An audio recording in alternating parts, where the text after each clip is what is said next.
Good morning, everyone. It is Tuesday, April 7th. I hope that you're having a great week. I am having a busy but good week. I'm so happy that the sun has been out. It was nice and warm yesterday. I got outside and I walked like 3 miles yesterday, which is more than I normally do. So today I'm going to try to do the same thing or maybe aim for 4 miles. If you are outside, make sure you're still staying, away from people. I live in a part of town that is pretty quiet, so I don't really see people when I go out and walk, which is nice. So, if you live in a busier part of town, just make sure that you're keeping your distance if you do go outside. I hope that yesterday's assignment went well for everybody. I had the best turnout that I've had so far to my small group, but there was still only like a third of people there that I had invited. So again, today, make sure that you double check your Google Classroom to see if you have been invited to my small group at 1 p.m. every day. I'm going to give you guys one more chance today to look yourself. I had notified some of your families last week that I spoke to, but if people still aren't on today that are supposed to be on, I will be calling families tomorrow morning just to make sure that you and your families are aware that you are supposed to be in my small group at 1 p.m. every day. So if you don't want me to call your family, then make sure you double check that today. Again, homework is due Thursday night this week instead of Friday night because Friday is a Christian holiday. So typically we would not physically have school on Friday. So we are following that same rule and we're not going to have online school that day either. So you will have classwork Wednesday and Thursday, but you will not have classwork on Friday. And that's why homework is due Thursday night. If you have any questions, comments, concerns, please reach out to me via Google Classroom comment or email or call or text. That being said, we're going to move on to our do now. So go ahead and grab your notebook or a piece of paper, your pencil, or something to write with. Our do now word today is latrin. Latrin is an outdoor toilet that usually consists of just a hole being dug in the ground. And our sentence today is other demon soldiers were busy digging latrins. So you should realize that this is going to be a word that comes up in chapter 10 today because everyone lost their homes in chapter 9 due to the earthquake. So people don't have toilets and bathrooms to go to the bathroom in now. So all of the people of San Francisco are now living at Golden Gate Park. Picture everyone in Boston living at Boston Common. And so there's no toilets for them to use. So they will have to build or dig latrins. You can pause this if you're not finished. Awesome. So again, chapter 9 was a very important chapter because the devastating earthquake happened. Some people in my small group yesterday asked me if that was a true story. Again, this is a historical fiction, which means that Most of the big events that happen in this book are true. They are historical. They actually happened in history. And the fiction piece is like the characters and the interactions between the characters. So those are the parts that are fake. But that being said, the San Francisco earthquake really did happen. It really was this bad. And so now, Moonshadow, Windrider, Miss Whitlaw, Robin, the company, all of them are without homes now. So that is where we pick up in Chapter 10. We do not have any new teacher notes today because we're still going to be doing Central Idea today. So as a reminder, Central Idea is the same thing as Main Idea. You can look back at your teacher notes from yesterday to help you, but it's just the most important thing that happened in that chapter. And if you are struggling to figure out what the most important thing was, you can use the 5 W's, which are who, what, when, where, why, and answering those questions about the chapter should help you understand what the central idea is. But again, you can look at your notes from yesterday for help with the assignment today. That being said, I want you to open the assignment, which is titled 4/7/2020, Chapter 10, Central Idea. It is attached to this assignment on Google Classroom. And once you have that open, I also want you to open your book. If you don't have your book, you can open the readings that are attached to this assignment on Google Classroom. And Chapter 10 starts on page 223.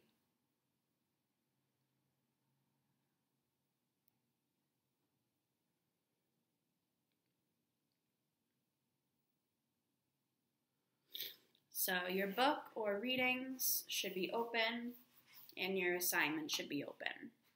Awesome. I'm going to go ahead and get started. Please follow along. Page 223, Chapter 10, Aroused, April to May 1906. The demons we passed had the strangest looks on their faces, too. Once they had been rich and wealthy, and now all they owned were the clothes on their backs and their lives, and they were in danger of losing those too. They looked shocked, as if not quite believing that all of this could happen to them. I could not help remembering what fine houses and mansions had once been there, and what richly dressed demons had eaten and drunk within them, and now they were all gone in less than a minute. The demons we met would have been grateful now for a crust of bread or a cup of water, things they would have turned their backs on just 12 hours ago. I felt very small. As we walked up the now deserted streets, Lefty warned us to watch out for demon soldiers. They shoot anybody they find because they assume that the person is a looter. Page 224. But the soldiers are looters themselves. When I was coming here, I saw them drive one family out of their house, and the owners were no sooner out of sight than they broke in and stole everything in sight. But the demon soldiers we met were good to us, Father said. They told us about the wagon. That was because you had a demoness with you. Lefty grinned. From now on, trust to your feet and not to your good fortune. Once down the hill, we saw figures in khaki uniforms moving about. Lefty motioned us away, and we eased back to the top of the hill where we would be out of sight. Then we hid behind a mound of rubble that had once been a house. We spent an anxious half-hour there. From down the hill, we heard the sound of breaking glass and rough, coarse laughter, and then 6 demon soldiers walked by, their blanket rolls bulging with loot, valuables tucked into their belts. One demon even had a bushel basket full of trinkets. Their bayoneted rifles were slung over their shoulders, and their very red faces made me think they had been drinking stolen liquor. They were puffing away on fat cigars. I suppose the cigars were stolen, too. Page 225. It was kind of scary. One day we were living in a law-abiding community, and the next day the city and the community had both dissolved, with every person for himself. It struck me that Father and I had probably walked by this house, feeling as safe as we could feel in a demon street many times, and now here we were, hiding behind what was left of it, trying to keep from getting shot. It was about 4 in the afternoon when we got to the Tang people's town. The streets were pretty empty. There were more mounds of rubble where some houses had been. Others had lost their fronts or sides, revealing their insides like gutted animals. Rats skittered over the rubble, blinking evil red eyes at the harsh sunlight. It felt eerie being in the almost empty streets, for they always hustled and bustled with life at this time of day. Now, except for one or two scurrying people, we saw no one. Our own company building had stood up through the quake. The founder had been careful to select a sturdy building that had good wind and water vibrations, a phrase that meant it was in harmony with the rest of the universe. Uncle was standing in the door, a pistol in his hands. One of his sleeves was torn, and there was a cut over his eye, but otherwise he was as unchanged as the building. Page 226. Well, it's as they say, fools and children have all the luck, he said, but he looked relieved to see us. So no dragons got you. Father stopped, and no dragon would dare shake your house, old man. Humph, Uncle turned to me. You thirsty, boy? Yes, but do you have water? No, Lefty laughed, only his excellent and venerable collection of wines. Uncle sighed, and I think the earth-shaking has so disturbed the wines that they'll turn bad. We have been drinking since this morning, Lefty said. Better save some of that, Father said. It'll be worth more than gold. That's where Handclap and White Deer are, seeing it's just put away where it'll be safe in the park. We moved inside the company building. It was cool and refreshing in there in the shadows. The ironing shelves had been taken down, along with everything else. The only things left were the stove and Uncle's prized chair, looking lonely and forlorn in the center of the empty room. Uncle sat down in it heavily, the pistol still in his hand. He looked even more immovable than the stove or the building. All of us sat down around him on the floor. Page 227. It was strange to see the air unclouded with steam and not to hear the sound of washing from the back. You must have a mound of stuff in the park, Father said. No, just the necessities, Uncle shrugged. Most of it is in Oakland. That was the city across the bay from San Francisco. How did you get it over there? Father asked. On a classmate's boat, Uncle said simply. Superior men help one another in time of need. We finished the packing while Uncle supervised us, and by the time we had the last wagon load ready, Handclap had come back.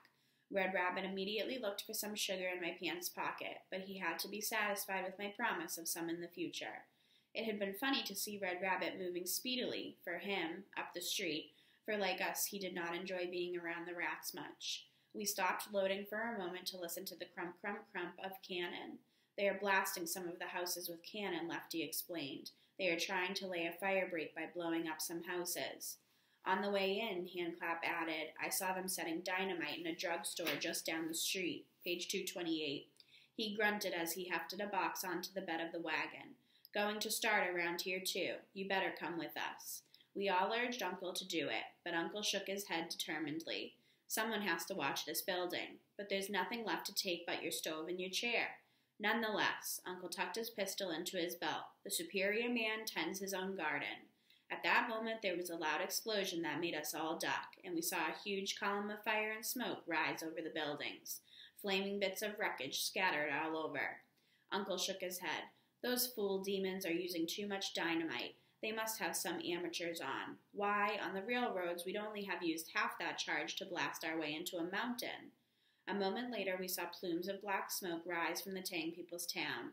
Some of the wreckage must have landed within the Tang People's Town and set fire to what buildings still remained fairly intact. It would not be long before most of the Tang People's Town, the buildings being almost all of wood, would be on fire. Page 229. Uncle planted his feet firmly on the ground and folded his arms across his chest. I'm staying. Handclap planted his feet just as firmly. Then I'm staying too, he announced. So am I, Lefty said. Yes, we all stay, Father said. Uncle glared around at all of us. He was not used to being disobeyed. He scratched his jaw then angrily for some time. Finally, he grumbled. Well, someone with sense better nursemaid the lot of you young rascals. Put my chair in the wagon, but mind you, don't scratch it. Uncle supervised the stowing away of his ancient chair and then sat down on it. He turned around to look at the building for one last time. It's just as well. That old building was too drafty anyway. But he was fighting back the tears. None of us said anything as Handclap clicked his tongue and Red Rabbit jerked the wagon forward. It was a regular tent city in the park when we finally got there. Cooking fires had spread up and down the pack, and lines were forming to get the bread or the tents that the demon soldiers were handing out. Other demon soldiers were busy digging latrines. I found out that the demon soldiers had been doing this all day. So there were some good demons as well as bad ones. Page 230. The Tang people had tried to gather into a group. I saw some tents here and there, for the most part old ones with patches on them, or tents improvised out of sheets. There was a particularly dazzling one of bright purple silk sheets. Father and I both recognized them as sheets that we used to pick up from a demon millionaire. I suppose Handclap had picked them up a few days ago, and they had been cleaned but not returned. Out of some perverse pride, Uncle had told them to use those sheets for the tent. White Deer grunted when he saw us. Good, now one of you can go stand in the bread line. Handclap set off with a basket on one arm. We had our own food, but the bread would mean we could make it last longer. We could have the bread for breakfast and lunch if we planned it right. Father, Lefty, and I began to unload the wagon while White Deer started a fire.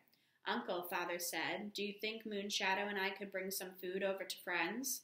The only demon food we'll have will be the bread Handclap is bringing back, Uncle warned us. White Deer stocked a good pantry for Tang people, but I don't know if demons would agree. They're a big a little demoness. We've shared some meals together. Anyway, they're not the type to complain. Page 231. One of these days, Uncle wagged a finger at Father, you will appeal to my better side once too often, and my poor, overburdened, sentimental soft heart will die of the extra load. But till then, Father said with a grin, go on, go on. Uncle waved us away and went inside the tent. We found Miss Whitlaw and Robin trying their best to erect a tent. Here, let me help, Father said. Oh, Mr. Lee, thank goodness you're here, Miss Whitlaw said. We were so frightened. We heard about the soldiers shooting anyone they found in the streets. Father only smiled and went to work setting up the poles correctly, giving directions to me and Robin. Miss Whitlaw added, and you must be hungry, Moonshadow. We saved some bread for you. It was like Miss Whitlaw to save half of her own meager dinner for her guests.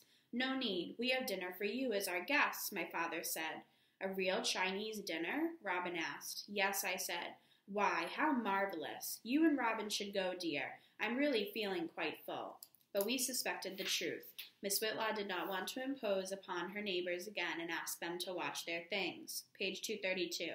Besides, it was evening and they might want to go to sleep early. No need to wait behind, Father said. I watch things. But I couldn't. They saved me some. And he shoved us all out of the tent. I was a little afraid then at having to play the host to Robin and Miss Whitlaw, but then I realized that they were probably just as afraid of being my guests. And I thought of what Mother had said. If anyone had been an empress in some former life, at least among demons if not among the Tang people, it was Miss Whitlaw. All the Tang people stared as we made our way among the tents to the sheet tent of the company. Miss Whitlaw seemed to lose 10 years and become sprightlier. This reminds me of the circus, Robin, she said as she picked her way over the taut ropes of the tents. Except there's no lemonade to drink, Robin said. You ever been to a circus, Moonshadow? No, I admitted.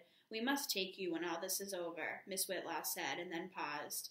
We had come into a space where the trees and the tents did not shut out our view of the city to the east. Page 233. The night sky was a bright fiery red from the fires raging in the city. It did not seem like evening, I realized suddenly, but more like a perpetual sunset. Small white things began to shower down. At first, I thought it was snow and got excited, but Miss Whitlaw said the white stuff was ashes. I noticed that everyone had adopted the hushed voices of the afternoon. There was a strange silence over the camp. People did not look back at the city where their houses had once been. The company was waiting inside the tent. They looked a little edgy at having to eat with demons. Something smells delicious, Miss Whitlaw said. White Deer looked at me. I translated her words, and White Deer grunted, but I could tell he was pleased. And then Miss Whitlaw brought out the universal gift that is cherished in all cultures. From her hamper, which she had carried over her arm, she took out a dusty old bottle. It was of brown glass, and the light of the kerosene lamp was reflected in it as if there was a little genie trapped inside. This is a bottle of my very own plum brandy, Miss Whitlaw said to me. Papa used to make it, and I never quite got out of the habit, even though I rarely use it. And, she added quickly, only for medicinal purposes. Uncle held the bottle between his hands as if it were a delicate flower. Page 234. We waited expectantly. He turned the bottle around in his hands and then called for the corkscrew. I got it. Uncle studied the cork and then worked the point into the cork as if he were a diamond cutter. He hated to get bits of cork into the wine. The cork came out with a satisfying pop, and Uncle sniffed the bottle. Delicious, he pronounced. I had a cup all ready for him. He poured some of the rich amber liquid into it. It looked as thick as syrup. He drank about half the cup and smacked his lips. Delightful, he said, and poured another cup for himself. The rest of us tried it. It was sweet and fiery and seemed to settle in your stomach with a warm feeling, like spring was inside you. Refreshing, Uncle declared, and poured himself a third cup. Well, anybody who could make brandy like that was all right with Uncle. At dinner, he even gave Miss Whitlaw, a woman and a demoness to boot, the seat of honor in his favorite chair. It was an honor that Uncle might not have given the Emperor himself, not even a real Emperor of the Tang people, to say nothing of that upstart Manchu, one that claimed the throne. We had forks out for them, but Miss Whitlaw won extra points by asking Uncle to teach her how to use chopsticks. She took so quickly to them that I was positive that she must have been a Tang woman in another life. Page 235. Robin, though, stuck to fork and knife. White Deer had done himself proud once again, not so much for the demon's sake, because he could not have known that we would invite the demons, but because of the company's honor. There was a kind of salted fish which is delicious with rice. You break off little flakes, because one flake is salty enough to flavor a bit of rice. There were vegetables, including choy, which is a little like the demon broccoli, only with yellow flowers. There was barbecued pork, roast pork with an oyster sauce, and cold boiled chicken. And afterward we finished off the brandy and sang a little. Miss Whitlaw sang Barbara Allen in a high, ethereal voice, with Robin helping her. The company did not know the words, but the tune itself was lovely, and when I summarized the story for them, the company all agreed it was a fine song. Then Robin recited a poem, The Highwayman, which she had learned to act out in school. It was about how a bandit is saved from an ambush of soldiers when his true love blows away half her chest. I can't remember exactly how she does it, but I think she pulls the rifle of one soldier so that it's pointed right at her breast. The surprised soldier pulls the trigger, and the noise of the explosion warns her lover away. Page 236. I helped to translate it, and the company enjoyed it. Bandit stories are always popular with us. And for our part, we sang some pleasant songs and acted out some of the stories about Monkey, which we had once done for a guild banquet. All in all, it was a fine evening, and we were sorry it had to come to an end. 3 days later, on a Saturday morning, as we were making breakfast, the camp learned that the firefighters had begun to get the upper hand. Where they got the water from, I do not know. Maybe they used some of the underground cisterns that had been laid down long ago but had been ignored, or maybe they used salt water from the bay. Besides, there wasn't that much left of the city to try to protect now. In any event, we heard that the firefighters were winning, and it was about 7:30 when the rains began. Now the rain's come, Uncle said disgustedly. He lifted the flap of the sheet to watch it come down.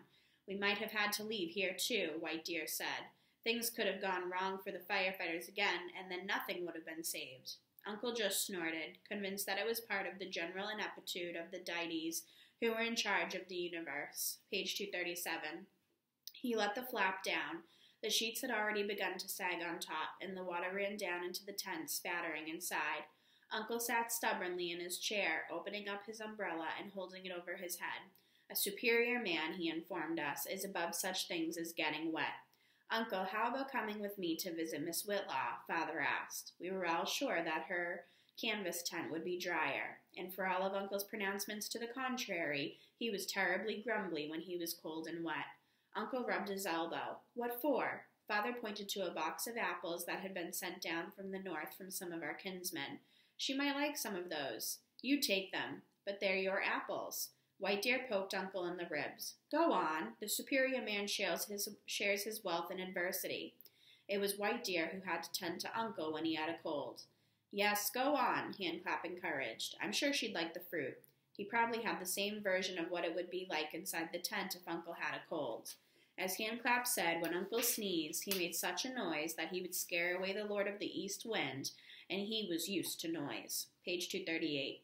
It might be good to hear a sensible person talk for a change, Uncle observed and stood up. Come, Moonshadow, I'll need someone to hold the umbrella. Uncle splashed majestically through the puddles of water on the ground, slightly hunched over so I could cover him with the umbrella. The Whitlaws were just finishing tea when we came. Miss Whitlaw thanked us for the apples and graciously asked us to sit in her good parlor chairs. Uncle sat down with the stately dignity he could manage when he wanted to. Miss Whitlaw went outside to where someone had rigged a lean-to out of branches to shelter a fire. She brought in some hot water and a teapot to make some more tea. When she had served us, I said, "Uncle's been all over, Miss Whitlaw. He's even been in the mountains." "Aye, there," Uncle said, "working on Central Pacific." "Why, I had a cousin who worked his way west on the Union Pacific," Miss Whitlaw said. "It was on the other railroad that started from the east. He wrote long letters about it." Uncle immediately picked up interest when I translated for him. They launched into a long discussion of their memories, both of railroading and of the Sierras. I had no idea the mountains could be so big or so cold or so beautiful. Page 239. And from there, Miss Whitlaw began asking questions about the Middle Kingdom, and Uncle, given a topic he knew something about, grew even more comfortable. All in all, it wasn't a bad visit. When the rain stopped and Uncle decided it was time to head back, he did not want to dip into their larder by having lunch with them, as Miss Whitlaw urged. We made our goodbyes. Going back to our tent, Uncle twirled the now folded umbrella. "When we have the company set up again, you bring her over for dinner sometime. Then we'll give her a proper dinner." Sometimes I think there are scales in heaven, and for every good thing that happens in your life, heaven balances it with a bad thing. The company had no sooner warmed to Miss Whitlaw than other demons proved just how malicious they could be. 3 days later, Father and I were over visiting with Miss Whitlaw when we heard the tramp and clatter of the demon soldiers. "In here," we heard a voice say. The tent flap was raised by a young demon officer. One of Miss Whitlaw's demon neighbors was pointing at us. "Come along, you two," the young officer said. "We're moving you out." Page 240. "All of us?" Father asked incredulously. "Just you, Chinaman," the young officer said. "You sabe me?" Father's hands clenched and unclenched, but behind the young officer we could see a squad of demon soldiers. They were not the same friendly ones who had given out bread and taken care of the refugees. These soldiers all wore the same stern, tense expressions and handled their bayoneted rifles nervously, as if they were in the camp of the enemy.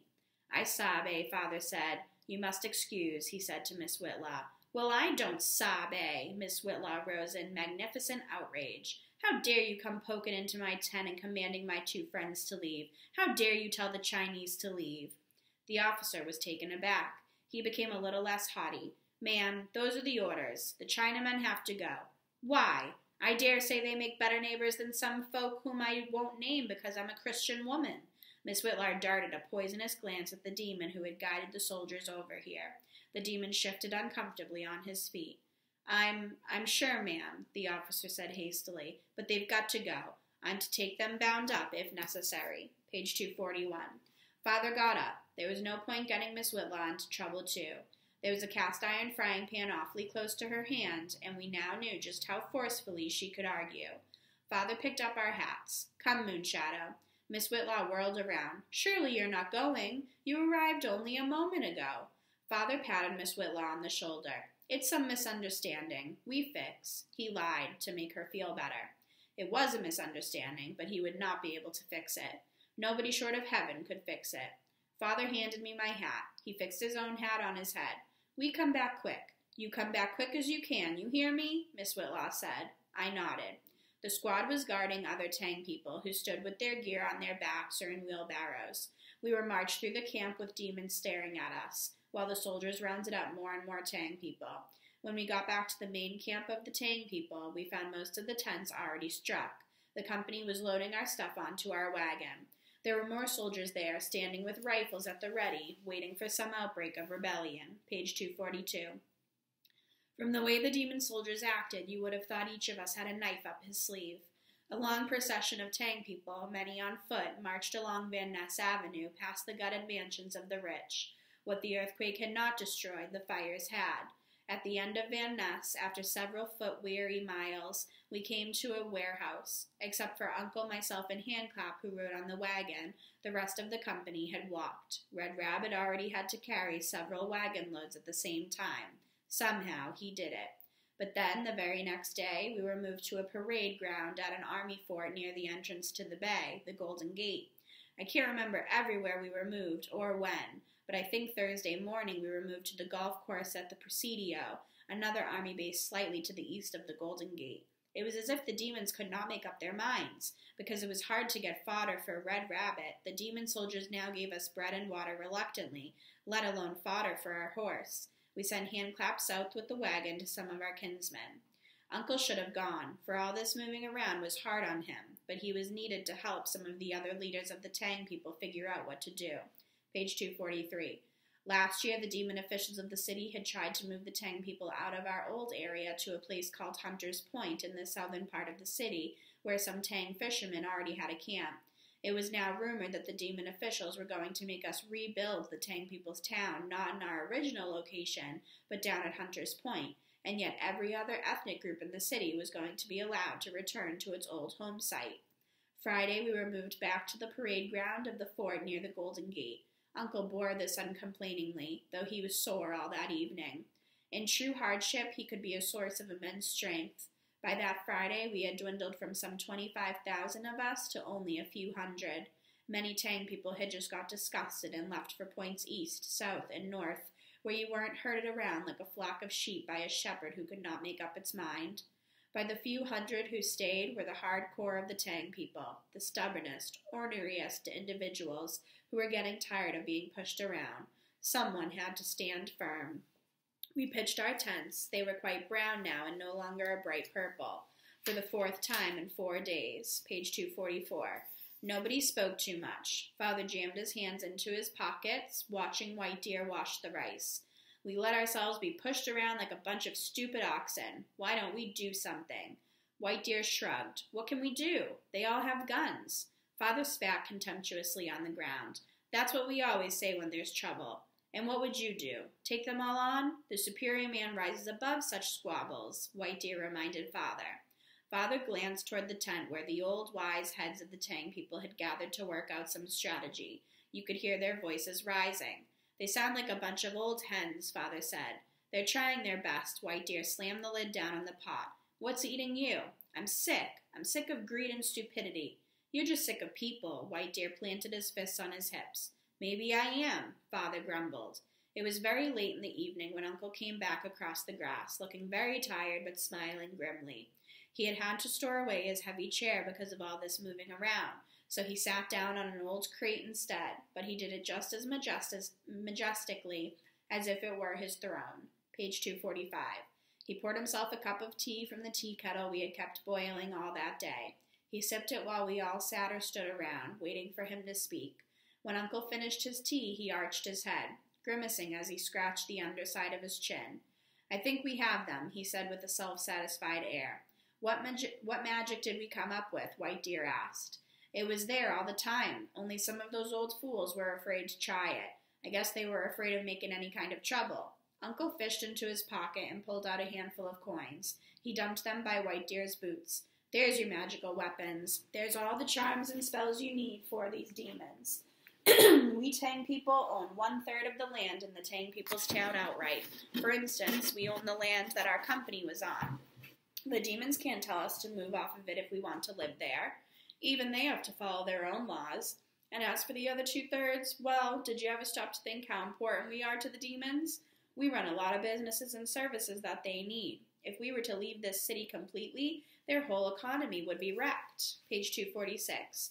But we don't want to go, I protested. That's not the point, Moonshadow, Uncle said. All we have to do is threaten to go. They let us rebuild the Tang people's town in the old place, or we go to some city where they'll appreciate us. Yes, White Deer agreed, warming to the idea. Some city like Oakland or Los Angeles. If you name their rival cities, it will make it twice as hard for them to bear. That's what we figured. It's too bad, Father observed, that you have to appeal to their sense of greed. That's the way it is with demons, Uncle snapped. That's the way it is with most men, Father said. I did not see the meeting that Uncle and some of the elders had with the demons who ran the city. The demons tried to bluster and threaten, but Uncle remained calm throughout it all. He played his hand with confidence that would have done credit to Lefty when he was gambling. Some of the more stupid demons were inclined to let us go, but some of the others, the men who really ran the city and handled the money, knew that if they lost us, their pocketbooks would be hurting.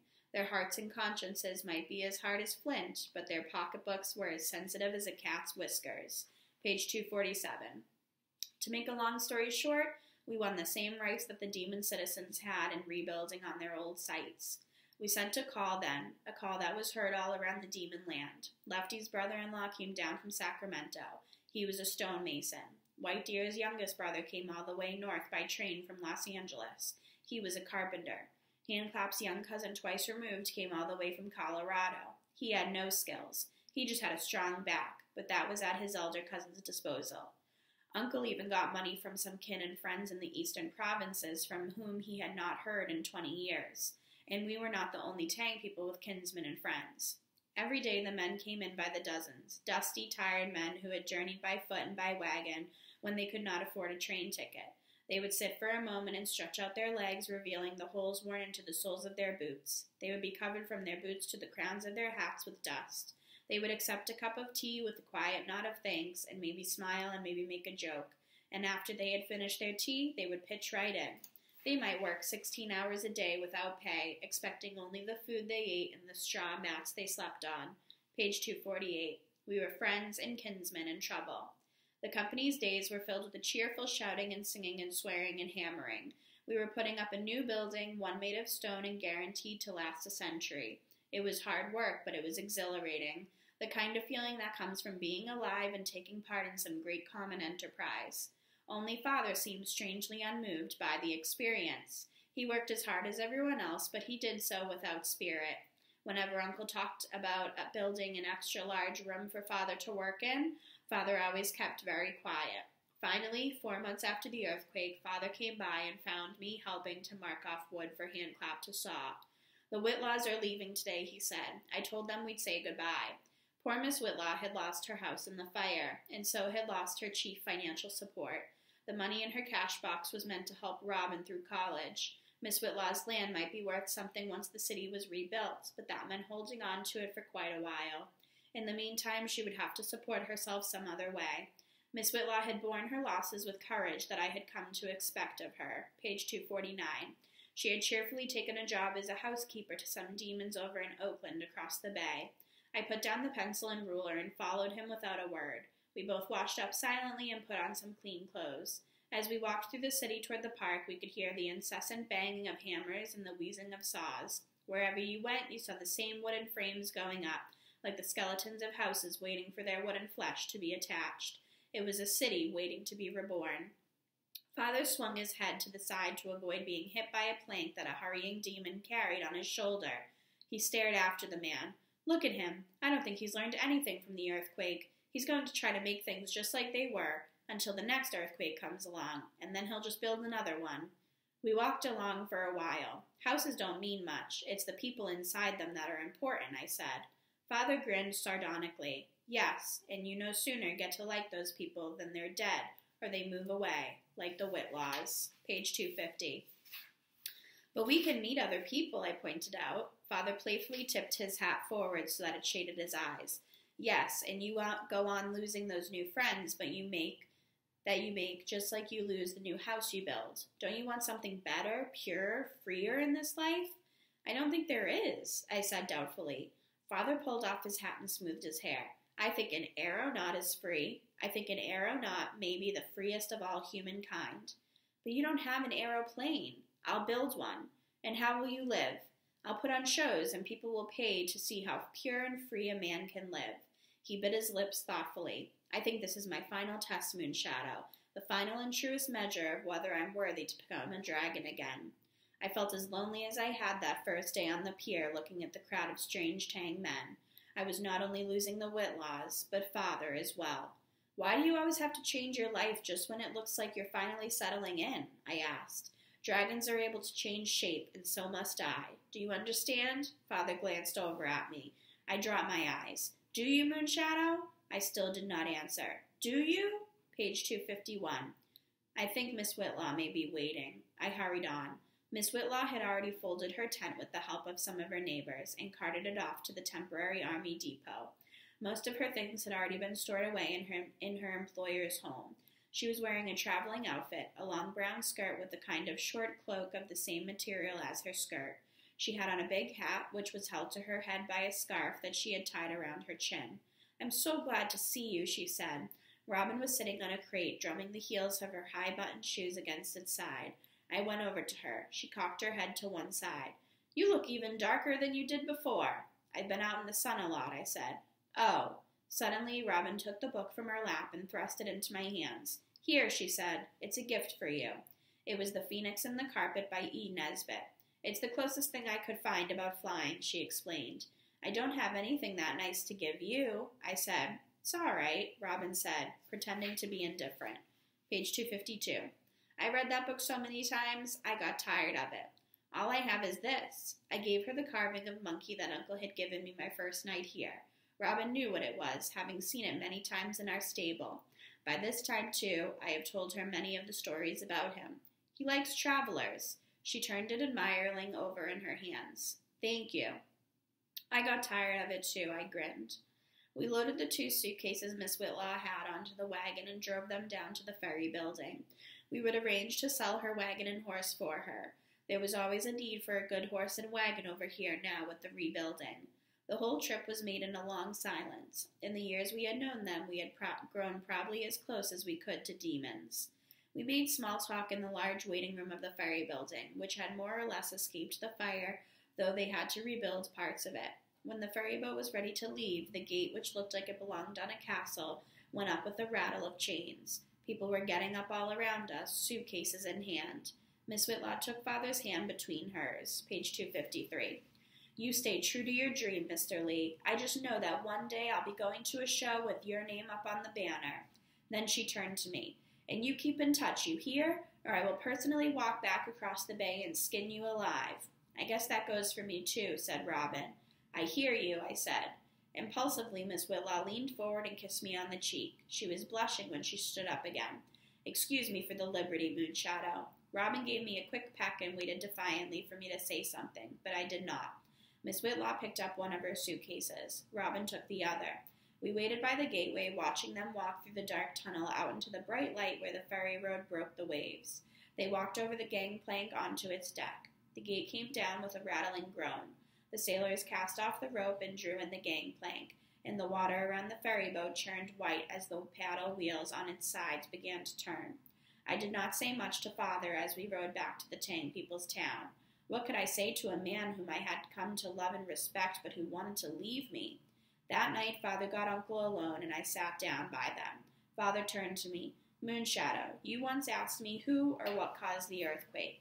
I don't know. Page 254. It could have been the gods, or dragons, or demons, or it could have simply been a natural event. It doesn't matter, supernatural or natural. It means the same. This life is too short to spend it pursuing little things. I have to do what I know I can and must do. Uncle banged his fist on the arm of his chair. Not that damn dream again. Dream or not, I can fly, Father said matter-of-factly. I can build a flying machine. Uncle looked grim. Even assuming you can build a flying machine and then make money flying it, what will you and your family eat while you're building the machine? It's time I thought of myself, Father asserted. Uncle was scandalized. Supposing your father and mother had thought that, or suppose their fathers and mothers had thought that before. That's cheating, Father sagged in his chair and rested his hands on his knees. A superior man admits the truth, Uncle snapped. I could see Father was beat. He hung his head for the longest time, staring down at his hands. I could only think of some immortal who had suddenly woken one morning to find himself in a man's body and realized he was being punished. For the second time in my life, I made an important decision to be with him. Page 255. I want to fly too, Father, I said. Stay out of this, Uncle snapped. Pardon me, Uncle, but you brought me into this. I looked at Father again. We should build the flying machine. Maybe you can make a living doing it. And while we're building it, we'll both get jobs. We'll all manage somehow. Father straightened a little. Despite what everyone says, a superior man can only do what he's meant to do, I said. Uncle laughed scornfully. Don't give me that nonsense. He's the only one I hear talking sense, Father said. Don't expect to come back here, either of you, Uncle warned us. He was hurt by our leaving him a second time. I won't have anything to do with fools. Please let me go with you, Father. I won't be any trouble at all, and you'll need help. Father put his hand on my shoulder. Yes, I know I'll need help. I was hoping you'd come along. Why didn't you ask then? It's not something you can ask. Then we'll go together, I said. Page 256. Uncle looked at us, both hurt and confused. Why, he asked. Why? It's something we both have to do. I tried to explain, but it was like trying to describe colors to a blind man. Uncle shoved his chair away from us and got up. Get away from me, he said. I was sad about Uncle, but with Father's arm around me, I felt a warm glow inside of me even so. He was Wind Rider, and I was his son. End of chapter 10. So, you are doing the same exact worksheet as yesterday. I attached a new one to the assignment today. So you should be looking at that with me right now. Chapter 10, text-dependent questions. Directions, read chapter 10, pages 223 to 256. We just did that. And complete the graphic organizer below. So just like yesterday, you're going to write a one-sentence gist statement. The gist is the initial reaction or first impression of the chapter. You are going to write 3 key details from the chapter, so the 3 most important things that happened, and then you are going to write your 1-paragraph CER. Your claim is the central idea of the chapter, so the most important thing that happened. Your evidence is an exact quote from the text that proves that your central idea is correct, and your reasoning is you explaining how the evidence and claim connect in your own words. So this should be super easy, same exact thing as yesterday. Most of you did a great job with it. And then you are done for today.